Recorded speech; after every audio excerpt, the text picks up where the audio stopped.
गर्मियों की छुट्टियों में चार दोस्त अर्जुन, राहुल, नंदिनी और कविता राजस्थान के एक छोटे से गांव की यात्रा पर निकले।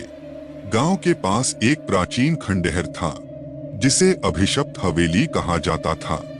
गांव वालों का कहना था कि वहां रात में अजीब घटनाएं होती हैं, लेकिन चारों दोस्तों ने इसे सिर्फ एक कहानी समझा। सूर्यास्त के समय चारों ने खंडहर की ओर रुख किया। रास्ते में पेड़ों की परछाइयां लंबी होती जा रही थीं और हवा में अजीब सी सर्दी थी। नंदिनी ने हंसते हुए कहा, क्या हमें सच में जाना चाहिए? कहीं ये सच में भूतिया हुआ तो? राहुल ने मुस्कुराते हुए जवाब दिया, डरो मत, ये सब सिर्फ कहानियां हैं। खंडहर के पास पहुंचते ही एक बड़े लोहे के दरवाजे ने उनका स्वागत किया। दरवाजा जंग खाया हुआ था, लेकिन हल्के से धकेलते ही खुल गया। अर्जुन ने टॉर्च जलाते हुए कहा, चलो अंदर चलते हैं। चारों ने एक दूसरे की तरफ देखा और हिम्मत जुटाकर अंदर कदम रखा। खंडहर के अंदर घुसते ही चारों ने एक अजीब सी ठंडक महसूस की। दीवारों पर लगे पुराने चित्र जैसे जीवंत हो उठे। कविता ने एक चित्र को देखकर कहा, ये तो बहुत डरावने हैं। तभी अचानक एक जोरदार आवाज गूंजी, जैसे कोई भारी चीज गिर रही हो। सबने घबराकर चारों तरफ देखा, पर कुछ नजर नहीं आया। नंदिनी ने एक बंद दरवाजे की तरफ इशारा करते हुए कहा, वो आवाज उधर से आई थी। अर्जुन ने हिम्मत दिखाते हुए दरवाजा खोला। अंदर का दृश्य और भी भयानक था। पुरानी वस्तुएं, धूल और मकड़ी के जाले चारों तरफ फैले हुए थे। एक कोने में एक टूटी हुई मेज पर एक पुरानी डायरी पड़ी थी। राहुल ने डायरी उठाई और पढ़ने लगा।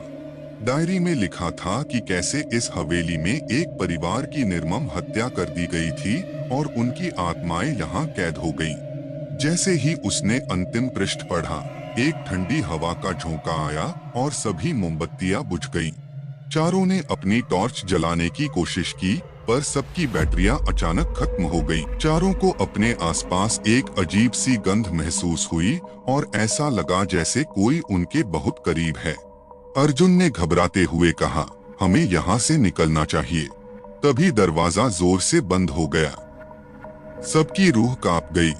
सहसा एक सफेद धुआं चारों ओर फैलने लगा और उसमें से एक आकृति प्रकट होने लगी। नंदिनी ने चीखते हुए कहा, यहाँ से भागो। लेकिन दरवाजा बंद होने के कारण वे बाहर नहीं जा सकते थे। कविता ने खिड़की की तरफ इशारा करते हुए कहा, वहां से निकलने की कोशिश करो। अर्जुन ने खिड़की खोलने की कोशिश की, लेकिन वह भी जाम थी। तभी वह सफेद आकृति और नजदीक आ गई। आकृति ने एक डरावनी आवाज में कहा, तुम्हें यहाँ से कोई नहीं बचा सकता। चारों ने हिम्मत जुटाकर खिड़की को जोर से धक्का दिया और वह खुल गई। सभी ने एक एक करके खिड़की से बाहर छलांग लगाई। जैसे ही वे बाहर निकले, खंडहर की ओर देखा। खंडहर एकदम शांत और सामान्य लग रहा था, जैसे कुछ हुआ ही न हो। राहुल ने कहा, ये सब क्या था? अर्जुन ने जवाब दिया, मुझे नहीं पता, पर हमें यहाँ से तुरंत दूर जाना चाहिए। गांव पहुँचते ही चारों ने अपनी आपबीती गांव वालों को सुनाई। गांव के बुजुर्गों ने कहा, वो हवेली अभिशप्त है, वहाँ जाने वाले कभी चैन से नहीं रह पाते। चारों ने कसम खाई कि वे इस घटना के बारे में किसी और को नहीं बताएंगे। लेकिन अगले ही दिन से चारों को अजीब अजीब सपने आने लगे। सपनों में वही हवेली, वही सफेद आकृति और वह डरावनी आवाज, जैसे कोई उन्हें वापस बुला रहा हो। सपनों की वजह से चारों की जिंदगी उथल पुथल हो गई। एक दिन राहुल ने कहा, हमें फिर से उस खंडहर में जाना होगा। शायद वहाँ कुछ ऐसा है जो हमें छोड़ नहीं रहा। फिर से चारों खंडहर की ओर बढ़े, लेकिन इस बार उन्हें डर और रहस्य का एहसास हो चुका था। खंडहर के पास पहुँचते ही उन्हें वही सफेद आकृति दिखी। इस बार आकृति ने कहा, तुमने मेरी कहानी जानने की कोशिश की, अब इसे खत्म करो। कहानी का अंत यहाँ होता है, परंतु सच्चाई तो यह है कि कुछ रहस्य कभी खत्म नहीं होते। राजस्थान के उस अभिशप्त खंडहर में अब भी आत्माओं की भटकती चीखें गूंजती हैं, इंतजार करती हैं अगले शिकार का।